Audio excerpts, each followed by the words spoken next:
In 1983, Ronald Reagan made the third Monday in January a holiday celebrating and really commemorating the life of Martin Luther King Jr.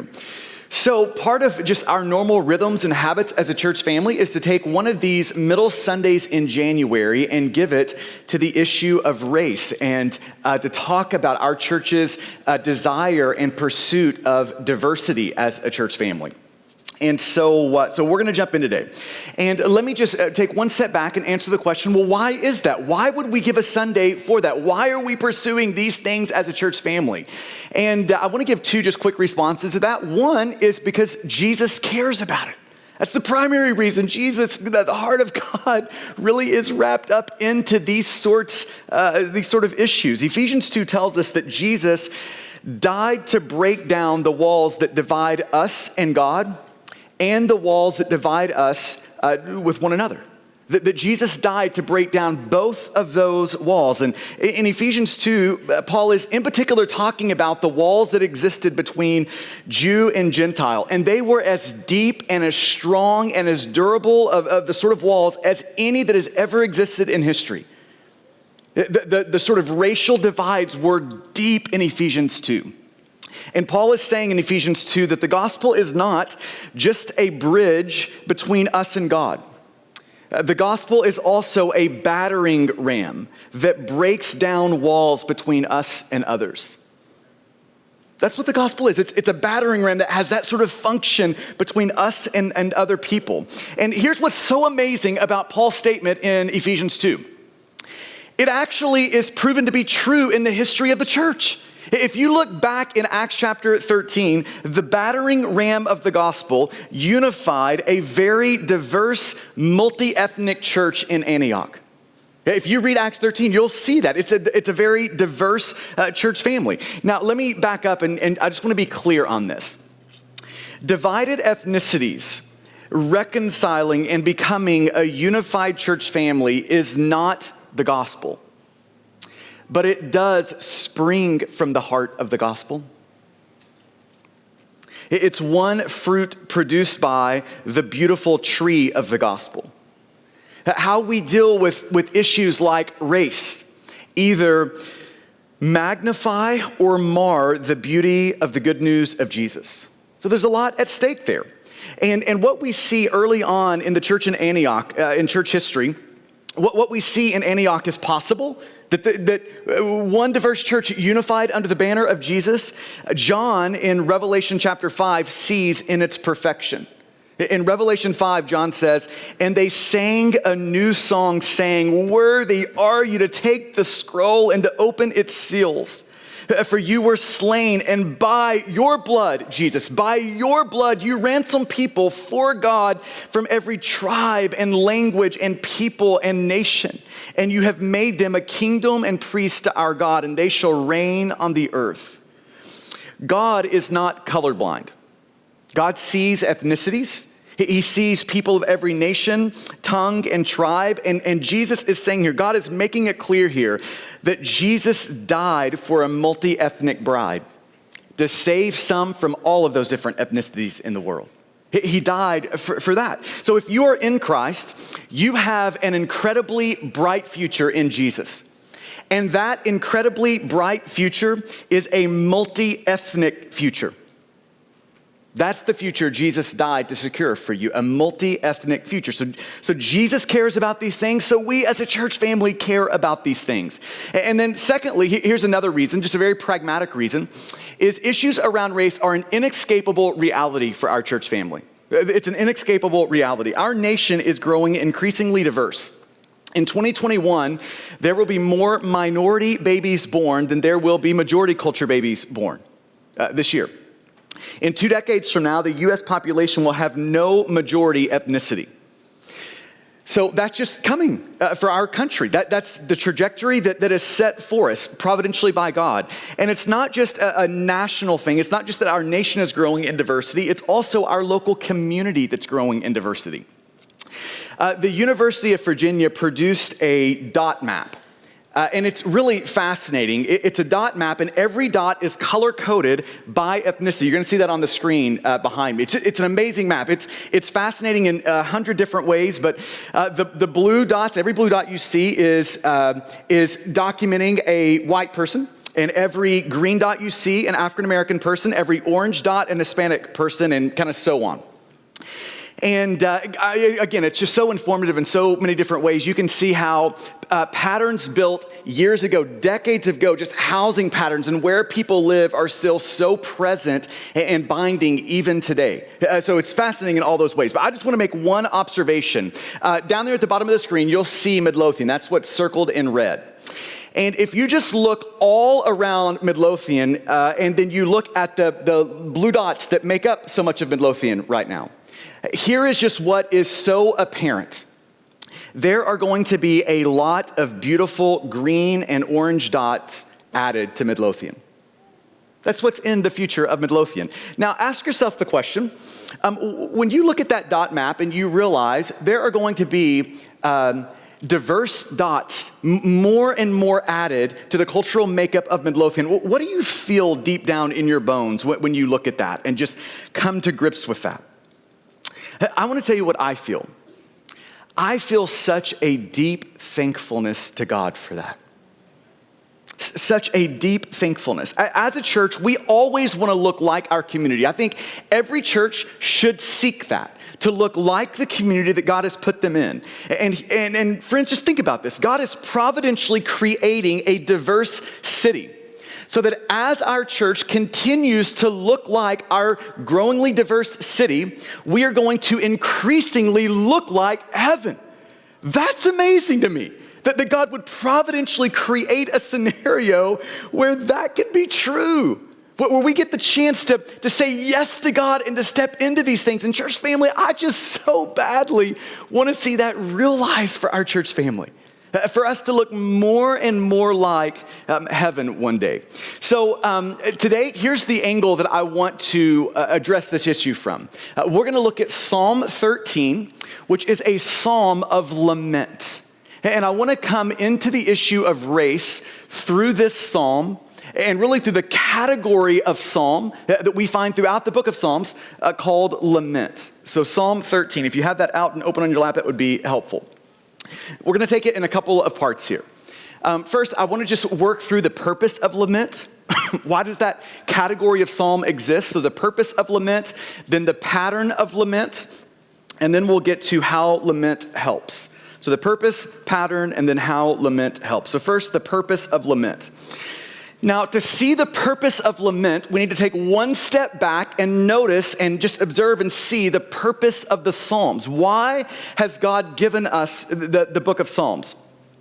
Well, the Psalms are given so that we can give them back to God in prayer. Where the rest of the Bible is God talking to us, the Psalms are us talking back to God. God has given us the Psalms so that we can give them back to Him in prayers. This is maybe one way you can think about the purpose of the Psalms. The Psalms are God's training tool. It's the tool that God has given us to train us, to teach us how to pray. It's where God's people have gone for centuries now to learn how to pray. Now, when you start reading and you start praying the Psalms, here is what you're going to find. You're going to find Psalms for every season of life. For the highest of highs, there are Psalms that are appropriate when your life is just on the mountaintop up there. But you're also going to find Psalms for the lowest of lows, where deep grief spills out of the human heart.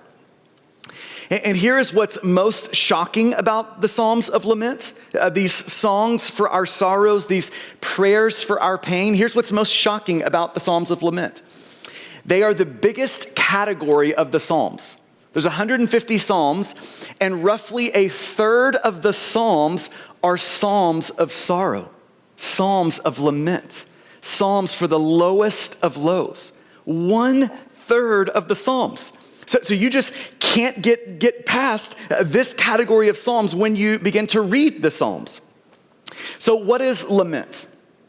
Mark Vroegop, in his book, Dark Clouds, Deep Mercy, defines it this way, and I love this definition. He says, lament is a prayer in pain that leads to trust.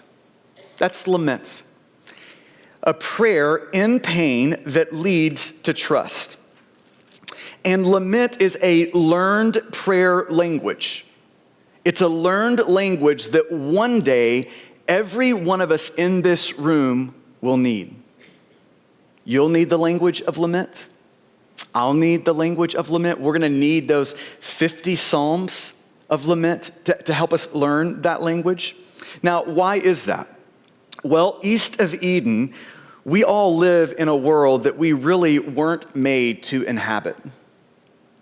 Because of sin, life is now lived under a curse. Or as C.S. Lewis says in the Chronicles of Narnia, it's a world that's always winter but never Christmas. Or as Paul says in Romans chapter 8, the world really has been subjected to futility. Just think of the storyline of the Bible for a moment. God creates our first parents, Adam and Eve, and life was perfect in the garden. If you read the first 2 chapters of Genesis, it's everything that you've always wanted your life to be. And that lasted all of 2 chapters in the Bible. You get to Genesis chapter 3, and our first parents rebelled against God by eating the forbidden fruit. And with that sin, the curse set in. An unstoppable evil was unleashed in this world. One of the many things that I appreciate so much about the Bible is its honesty. As Fleming Rutledge once said, evil is everywhere present in the world of the Bible. The Bible does not deny evil. It is everywhere present in the scriptures. The Bible's bone-jarring in its presentation of evil and suffering. So if you just keep reading forward from Genesis chapter 3, you're going to find evil unleashed everywhere. On every page of the scriptures, war, murder, famine, slavery, genocide, greed, incest, abuse, betrayal, loss, lying, divorce, death, just all-out destruction, rebellion, anarchy. All of that shows up in the pages of the scriptures and more.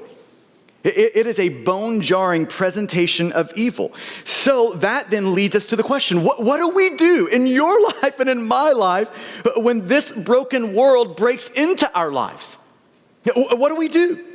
What do we do when suffering shows up unannounced and like a squatter just refuses to leave our life? It just sits there and will not leave. What do we do in these moments?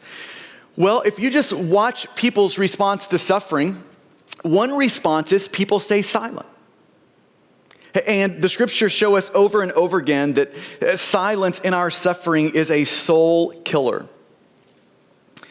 Soon after silence comes bitterness, and then anger, and then eventually a walk away from God. That's what silence does in our suffering.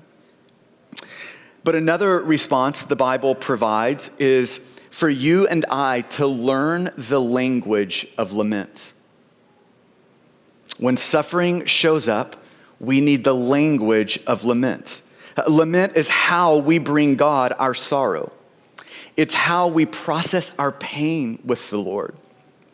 When life knocks us down, it's how followers of Jesus stay out of the ditch of despair on one side, just sinking in our suffering, and denial on the other side, just kind of sticking our head in the sand and acting like suffering doesn't exist in the world. It's how we stay out of those 2 ditches. Maybe you could think about the purpose of lament like this. On one hand, there is the pain of life in this broken world. That's one hand. And on the other hand, there are these beautiful promises of God. And here's what lament does. Lament stands between these 2 things, our pain and God's promises, and it joins these 2 hands together so that God's promises now wrap around our pain. That's what lament is for. It's for you, it's for me, it's for all of God's people in this world of brokenness. Lament is a gift, an agonizingly beautiful gift. But it's a gift that God gives us to help us live well in a world that's broken. That's lament. Now, the pattern of lament. The pattern. You know, it's amazing to think how similar all of our starts in this life are, right? We all come out of the womb doing what? Crying, right? We all come out of the womb protesting, I do not like this. We all come out of the womb crying. And here's what's amazing about crying. No parent has to teach their kid to cry. It is just something deeply embedded into the human heart. When we kind of run into something we don't like in the world, tears flow. We cry. It's just an innate thing in the human heart, but that is not true with lament. Lament has to be learned. We need help for our pain to be shaped into prayer. And the Psalms are the teacher for us. The teacher that God has assigned to show us the language of lament, to teach us the language of lament. And if you read through the roughly 50 Psalms of Lament, you're going to see a consistent pattern emerge in these Psalms. I just want to work you through the pattern. It comes in four movements that just sort of describe and show us the language of lament. And here's the first movement. You might call this one turn. Turn. The psalmist will turn to God in prayer. You see this in Psalm 13, the first verse, where the psalmist says, how long, and then look at the second two, the words 3 and 4. How long, O Lord? You see, turning to God in prayer with that, O Lord, those two words, O Lord. The psalmist is not staying silent in his suffering. The psalmist is not talking to his neighbor about his suffering. The psalmist isn't talking even to himself about his suffering. Who is he talking to about his suffering? He's talking to God, isn't he? He's talking to God about his suffering. It's an amazing act of faith. He is opening his suffering to God. He's talking to God about his pain. And don't miss the miracle of that. That is an amazing act of faith, crawling out of just that sorrow-soaked human heart. He is processing his pain with God. He's opening up his pain and he's talking to God about it. That is an amazing moment. Now, let me just pause here for a moment. Does this happen in your life? When you suffer, what are your tendencies? Is it to stay silent in your suffering? Maybe you talk a lot to yourself about your suffering. Maybe you talk a lot to your neighbor about your suffering. But does that act of faith happen, spring out of your heart, where you open up your suffering and you talk to God about it? You invite him into it. This is the language of lament. It's turning to God in our suffering and inviting God into it. Then you see the next movement. So the first is to turn. The second is to complain. Look at verses 1 and 2. How long? You see that phrase show up 4 times in the Psalms. How long, O Lord? How long? The psalmist is bringing this barrage of complaints to God. How long, O Lord, will you forget me forever? The psalmist is looking at God and he's saying that there are wrongs in this world, God, and how long are you going to wait before you address these wrongs? This is what David means when he questions God's forgetfulness. Right? When he's bringing into question, complaining about God's forgetfulness, he's saying, God, when are you going to act? Do you see these things? I see these things. And how long is it before you act against these things? How long, O Lord, will you forget me forever? How long will you hide your face from me? With God's face came God's favor and blessing, the felt favor and blessing in our life. And David is saying, God, how long will you withhold your help, your favor, your blessing? How long is that going to be, oh God? Verse 2, how long must I take counsel in my soul and have sorrow in my heart all the day? How long shall my enemy be exalted over me? Now, when I read verses 1 and 2, it makes me ask the question, is it okay to pray like this? Is that okay? I mean, can our prayers have those sort of sharp complaints to God built into them? Is that okay? And the Psalms show us that yes, that is okay. That this is part of the language of lament. It is always better to pray our complaints than to push them down. Because when you push down your complaints, they metastasize into bitterness and resentment, and then they spread throughout your heart.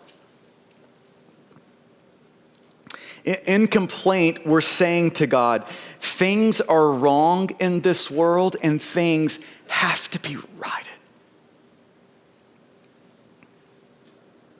In complaint, we bring those wrongs to God, the only one who has the power to fix them.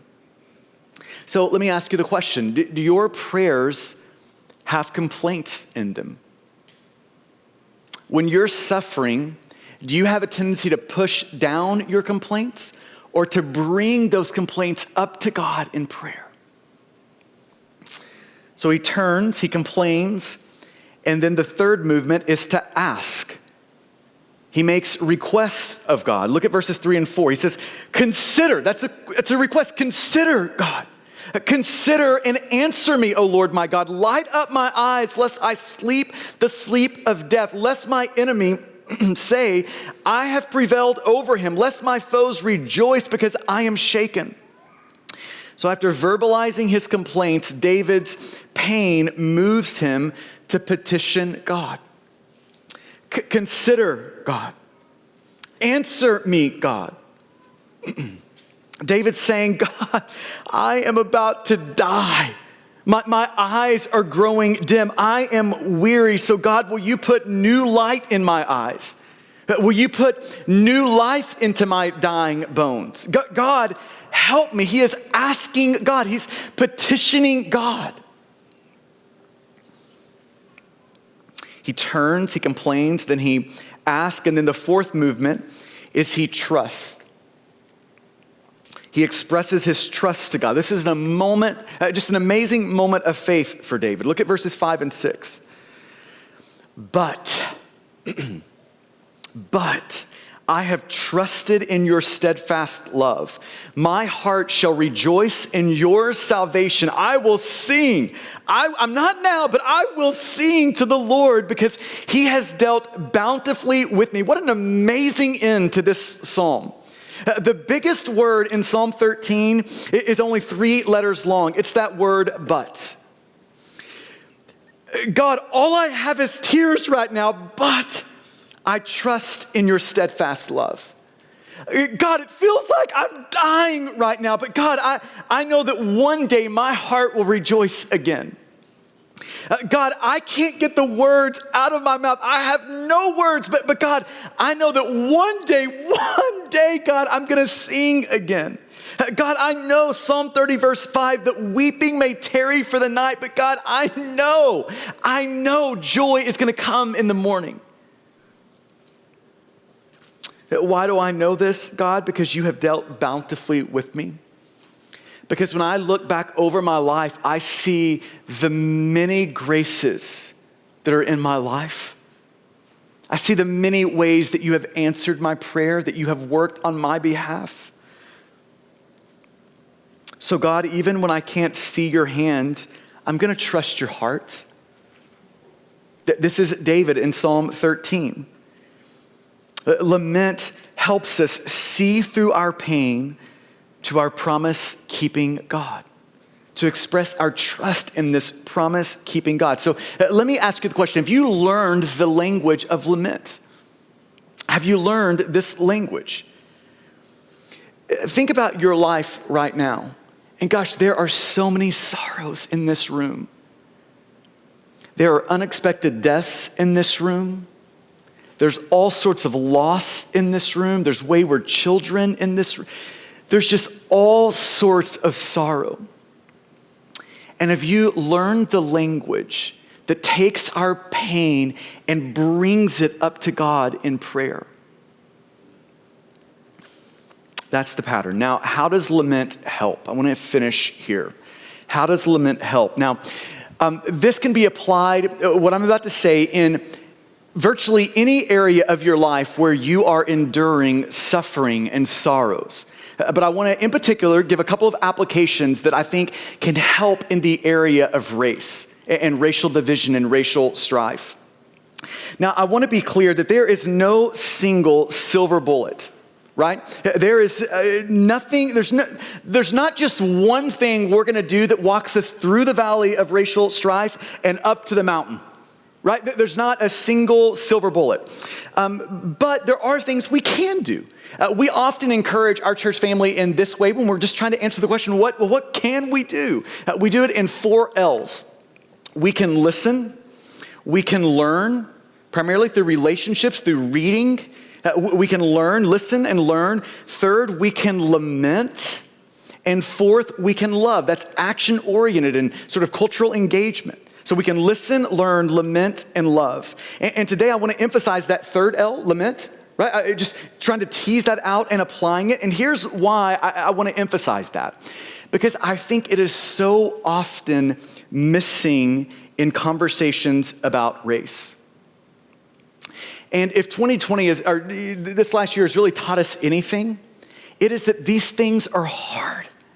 And there is so much to lament. There are so many sorrows that need to be grieved with the Lord. And lament is so often missing. I agree with Mark Vroegop when he says, lament provides the tracks along which the pain of racial issues can move forward. I agree with that. And without the tracks of lament, here is what's true. The pain of racial sorrows will stay stuck. But we need the gift of lament. Now let me just work through 2 things lament gives us. 2 things lament gives us. Here's the first. Lament creates or leads to perseverance. Lament leads to perseverance. To be faithful to Jesus in a world that hates him, we have to be able to say what's wrong in the world and at the same time not get sucked into the wrong. And that's a miracle, isn't it? To say, this is wrong without doing wrong and getting sucked into the wrong. But that's what faithfulness to Jesus requires. That's what faithful perseverance with Jesus looks like. And think about lament. Lament is not just an emotional response to the wrongs in this world. It's also a theological response. In lament, we are saying to God, these things right here, it's just not the way that this world is supposed to be. Lament is an act of protest. It is us looking at God and saying, things are broken, and God, you, our God, have to fix them. Right? This is what lament is. But in protesting what's broken, we often get sucked into brokenness. In resisting wrong, we often do wrong. But God's gift of lament to his people is one way that we can protest what's wrong in the world without getting sucked into the wrong. That we can faithfully persevere. So again, think about that picture. Lament joins these 2 hands, our pain on one side, the promises of God on the other. And it takes these hands and brings them together and wraps God's promises around our pain. And when God's promises are wrapped around our pain, it leads to perseverance. It creates new and fresh perseverance in our life. As I've engaged in reconciling work over the last decade, here is some of what I've discovered. That it is much harder than I thought. It takes much longer than I thought. And that the temptation to give up is everywhere present. Because it's harder and takes longer, the temptation to throw in the towel is ever present. So I just want to encourage all of my minority brothers and sisters in the room. Thank you, first of all, for your endurance. Thank you for sticking it out. I know it's been so hard. So thank you for persevering. And I just want to keep encouraging you not to throw in the towel, not to give up. That biblical vision of a multi-ethnic heaven is worth it. So please don't give up. And to all my minority culture brothers and sisters in the room, I also want to look at you and say, don't give up. It is so tempting to give up. When it's hard, stay in there. When you're uncomfortable and don't understand and you see things differently and all of those different things, just don't give up. Stay in there, hang in there, fight that temptation, persevere. Don't throw in the towel. To all of us in the room, the only way we are going to get to Family Mountain together, the only way we're going to get there is through perseverance. Faithful perseverance. Don't give up. In church, and I think this is just to the church universal, we have so much to learn about faithful perseverance from the history of the Black church. So much to learn. If you look at the last several hundred years of African American church history, it is marked by extraordinary suffering. Marked by it. I mean, it is one of the driving themes. A couple of weeks ago, I was reading again this paragraph from Harriet Jacobs, where she is describing families being broken up in slavery. This child sold there, that child sold here, a husband sold there, a wife sold there, never to see each other again in this life. And in reading that, man, I just wept. Just wept. I just can't even imagine the depths of sorrow that would be felt in that moment.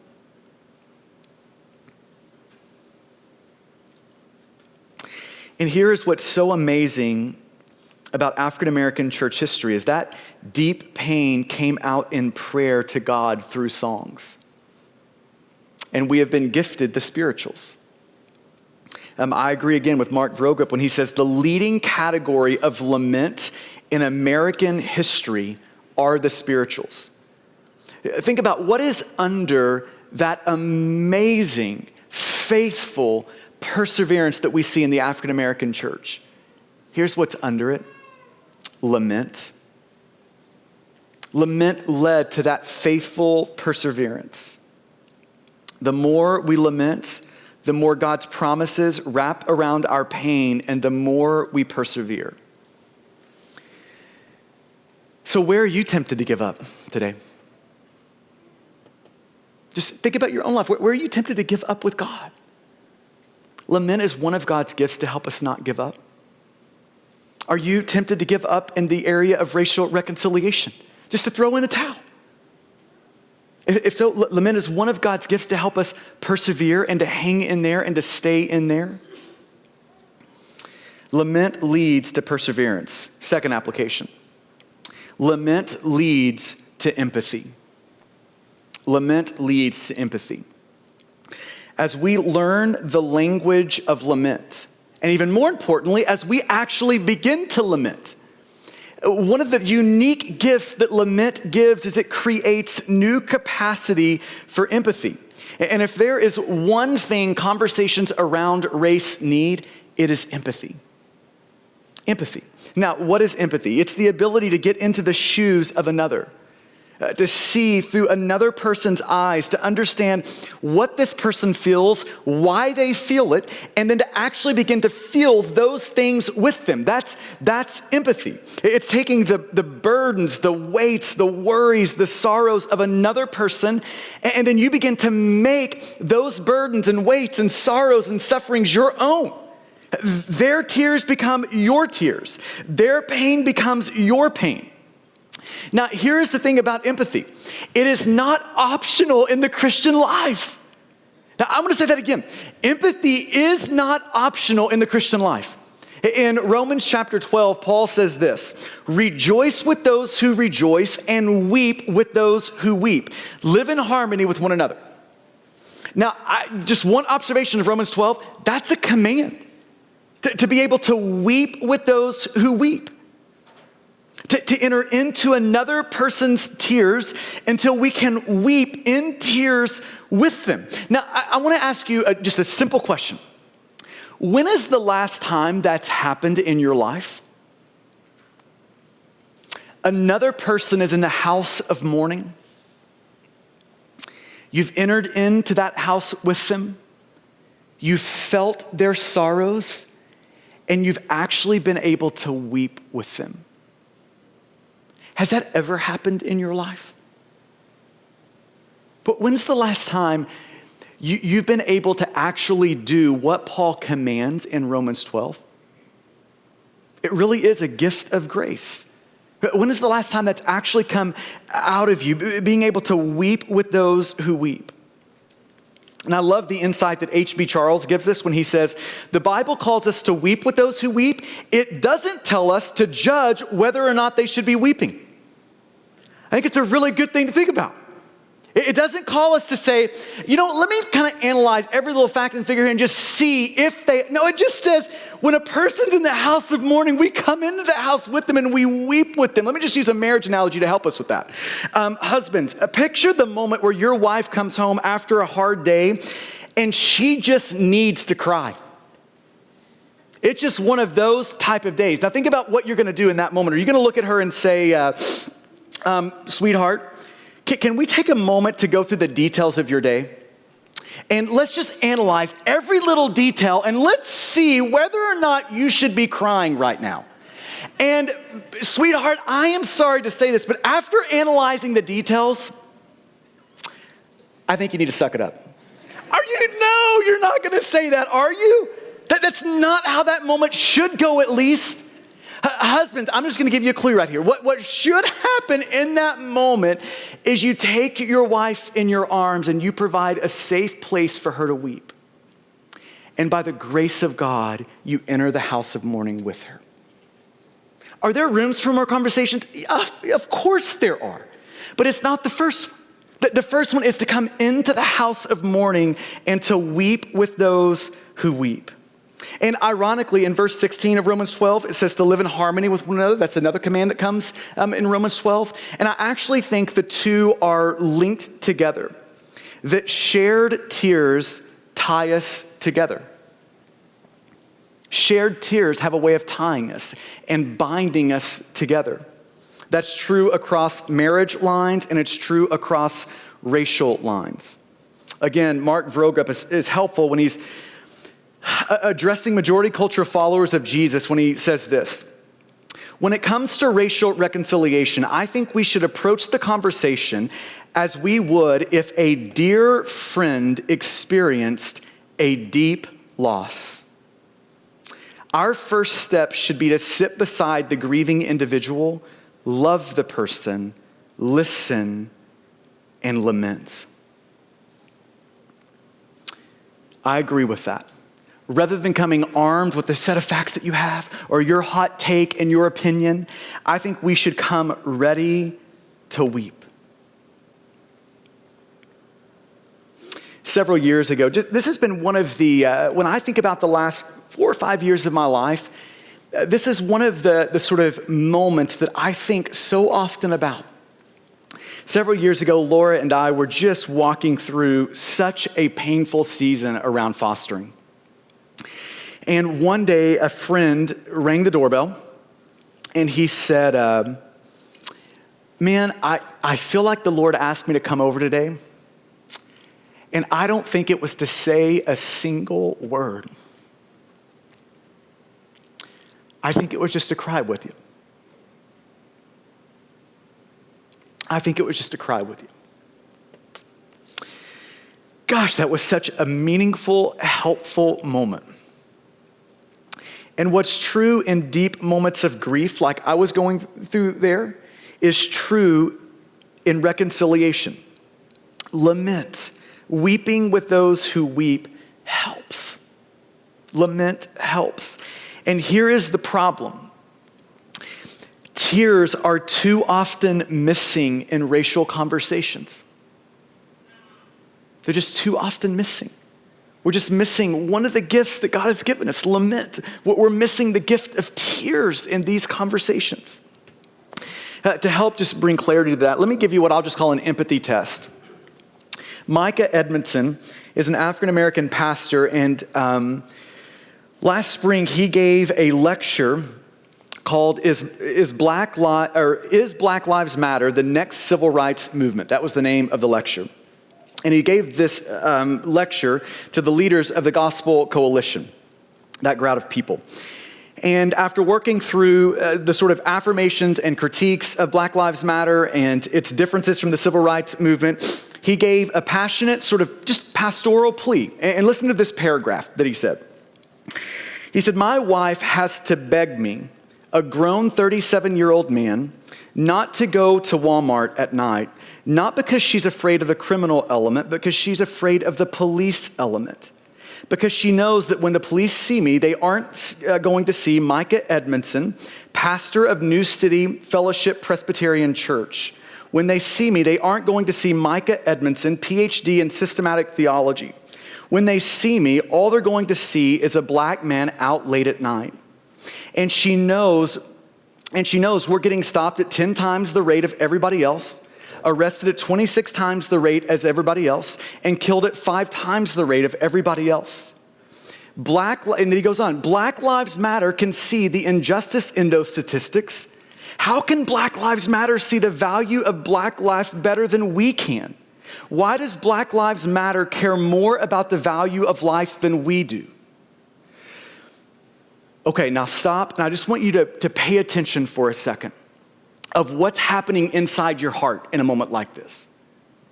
And I want you to ask yourself the question, what is the first thing that rises up in me? Where is the first place my heart goes? Maybe it's to the statistics, and maybe you come armed and ready with your set of statistics. Maybe it's to those 3 words, Black Lives Matter, and litigating every detail about that. Maybe that's where your heart goes first. Or maybe it's even to his fear of the police and how that seems so crazy and ridiculous that a person would have that. Maybe that's where your heart goes first.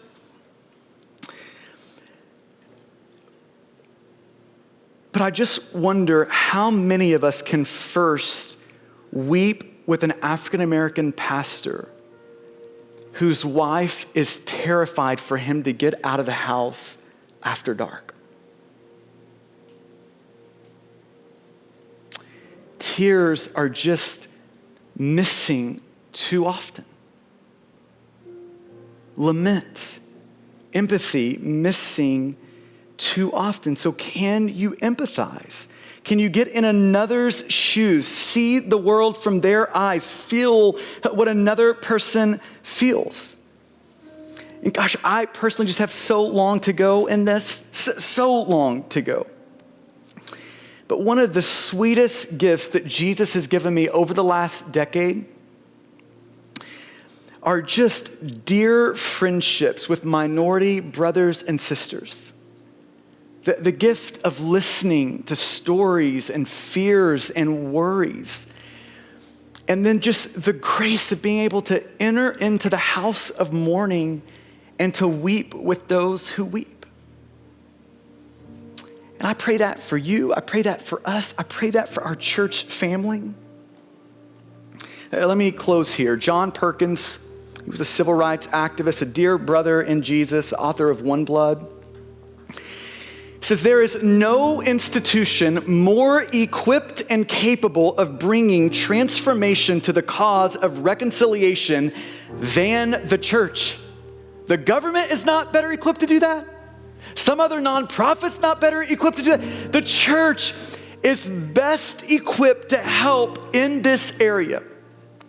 And then he goes on to say, but we have some hard work to do. And I think that's so true. In church, lament is where we can begin. Would you pray with me?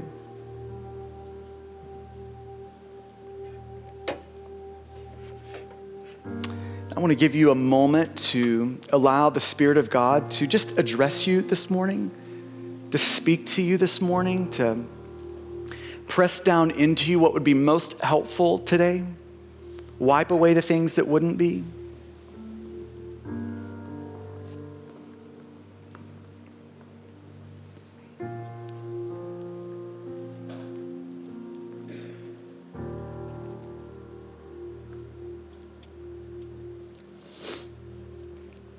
It is just a matter of time in all of our lives before the brokenness of this world breaks into our lives.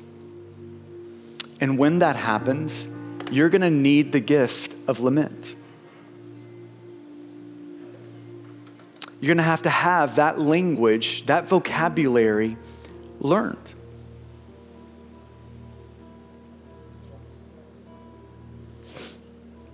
And some of us this morning, we are in the house of mourning. The brokenness of this world has broken in. And gosh, we as a church want to lament with you today. We want to enter into that house with you and cry with you and weep with you. Gosh, and the sufferings are so varied across this room. The loss of loved ones, children running from the Lord, the death of a marriage, the pain of a mom and dad divorcing. And God has gifted us lament to take our pain to Him in prayer, to be able to open up our pain and talk to God, to invite Him into it. And so our team this morning is going to sing through Psalm 13. And as they sing through Psalm 13, this is a moment for us to practice. So some of us are just practicing the language, learning the language. For others, this is game time real today. This is a chance for us to take our pain that is so pressing us this morning and to turn it up to God in prayer. So as they sing over you, you can just take these words and make them your own. And then as you're ready this morning, you can join along with us in song. So Father, will you help us? God, there are moments when the darkness of this world surrounds us and life can just feel so hopeless.